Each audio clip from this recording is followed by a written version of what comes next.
ஏய் இறங்குடா. இறங்கி வாயா. வா.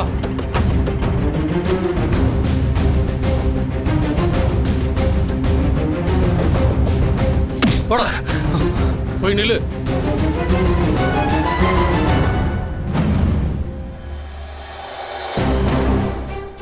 எவ்வளவு அவசரமா இருந்தாலும் டிராஃபிக் ரூல்ஸை மீறக்கூடாது அப்படின்னு கம்பெனில ஸ்ட்ரிக்டா சொல்லியிருக்காங்க. நாங்க ரூல்ஸை ஃபாலோ பண்றோம். நாங்க என்ன தப்பு பண்ணோம்னு இப்படி கொண்டு வந்து நிறுத்திருக்கீங்க? ஃபுட் டெலிவரி பண்றேன்னு சொல்லிட்டு நீங்க எல்லாம் போதை பொருள் கடத்துறீங்கன்னு கம்ப்ளைண்ட் வந்திருக்கு.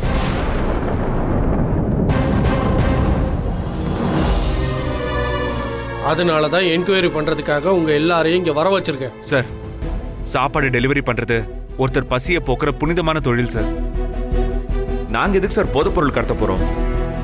படிச்ச படிப்புக்கு சரியான வேலை கிடைக்காததால குடும்ப கஷ்டத்துக்காக இந்த வேலைக்கு வந்திருக்கோம்.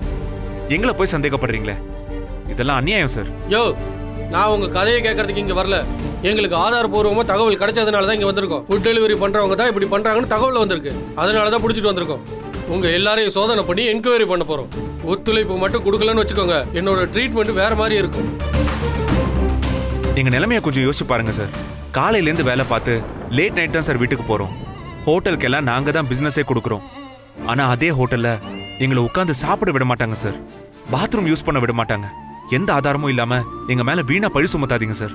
அப்புறம் எங்களால இந்த வேலை கூட பார்க்க முடியாம போயிடும். போதும், நிறுத்தியா? உன் புலம்புல கேட்கவா இங்க கூட்டிட்டு வந்திருக்கோம்? கொஞ்ச நேரம் அமைதியா இருக்கணும், புரியுதா? யோ, தரவா செக் பண்ணுங்கய்யா. யோ, செக் பண்ணுங்கய்யா. சரிங்க சார்.